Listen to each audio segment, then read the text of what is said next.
ویسے پڑھنے کے لیے تو کئی کتابیں موجود ہیں، پر کیا ایسی بھی کوئی کتابیں ہیں جو ہمیں دنیا اور آخرت دونوں میں فائدہ کریں؟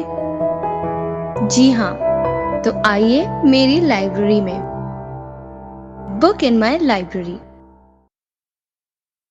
السلام علیکم ڈیئر ریڈرز، آج ہم ایک ایسی ہستی کے بارے میں بات کریں گے جن پر سینکڑوں کتابیں لکھی گئیں لیکن پھر بھی ہم انہیں درک نہیں کر سکے۔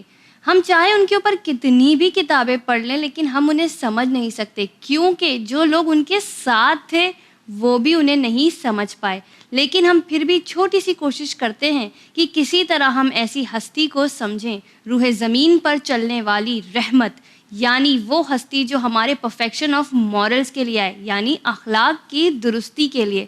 آپ سمجھ گئے، میں بات کر رہی ہوں رسول خدا صلی اللہ علیہ وآلہ وسلم کی۔ ان کی زندگی پر لکھی گئی یہ چھوٹی سی کتاب پروفٹ محمد۔ آپ اس کتاب کے سائز پر نہ جائیں، یہ 120 پیجز کی چھوٹی سی کتاب ضرور ہے، پر اپنے آپ میں یہ ایک انفارمیشن کا پہاڑ ہے۔ یہ رسول خدا کی 63 ایئرز کی زندگی کی جھلکیاں ہمیں دکھاتی ہے۔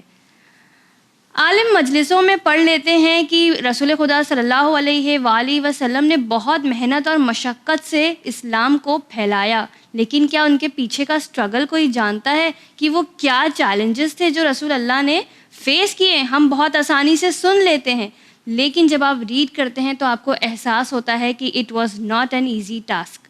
جس زمانے میں رسول خدا صلی اللہ علیہ وسلم اس دنیا میں آئے، یہ دنیا، انسانیت اپنی پستی میں تھی، یعنی اتنا برا حال تھا، ہر طرف غارت گری، قتل و غارت، لڑائی جھگڑے، شراب خوری، یہ سب بہت عام تھا۔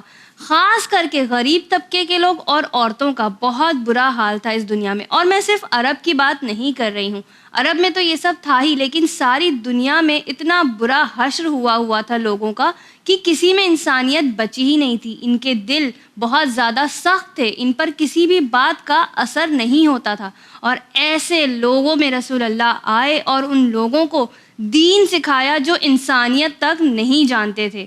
آج بھی جب ہم ایسے لوگ دیکھتے ہیں جو قتل و غارت گری کرتے ہیں یا دوسرے ایسی چیزوں میں انوالوڈ ہوتے ہیں، ہم بے ساختہ کہتے ہیں کہ یہ دور جاہلیت کے لوگ ہیں، لیکن آج بھی پھر بھی جتنی انٹیلیجنس انسانوں میں پائی جاتی ہے، اس وقت تو اور زیادہ برا حال تھا جب رسول اللہ صلی اللہ علیہ وآلہ وسلم آئے۔ اس کا پہلا ہی chapter, condition of the world before Islam, آپ اس چیپٹر کو ضرور ریڈ کریں، یہ اتنا انٹرسٹنگ ہے۔ یہ ہم کو بتاتا ہے عرب میں، ایران میں، چائنا میں، یوروپ میں کیا کیا ہو رہا تھا انسانوں کے ساتھ۔ اور خاص کر اگر ہم بات کریں، اب ہم انڈیا میں رہتے ہیں تو انڈیا میں بھی اتنے برے حالات تھے، جیسے کہ لوور کاسٹ سسٹم کے ساتھ بہت زیادہ برا سلوک کیا جاتا تھا، عورتوں پر بہت ظلم تھے، جیسے ہم جانتے ہی ہیں کہ ستی پرتھا ایک زمانے میں انڈیا میں بہت کامن تھا، اور اسی طرح بہت برا حال ساری دنیا کا تھا۔ اور تب ایسی سیاہ تاریک میں رسول اللہ آئے اور انہوں نے اپنے نور سے اس دنیا کو روشن کر دیا، انہوں نے ہمیں جینے کا سلیقہ سکھایا۔ لیکن میں آپ کو بتا دوں ریڈرز کہ یہ آسان نہیں تھا۔ رسول خدا صلی اللہ علیہ وسلم نے اپنی زندگی میں بہت ایسے لوگوں کا مرنا دیکھا جن سے وہ بہت محبت کرتے تھے، چاہے وہ ان کی اولادیں ہوں، ان کی والدہ ہو، ان کی بیوی ہوں۔ آج ہمارے گھر سے ہمارا کوئی ایک سگا مر جاتا ہے، ہماری کیا حالت ہوتی ہے، ہم کچھ نہ سوچنے کے لائق ہوتے ہیں نہ کچھ کرنے کے لائق رہ جاتے ہیں۔ لیکن رسول اللہ یہ سارے صدمے برداشت کرتے ہوئے بھی دین اسلام کو پھیلانے کے مشن میں لگے رہے۔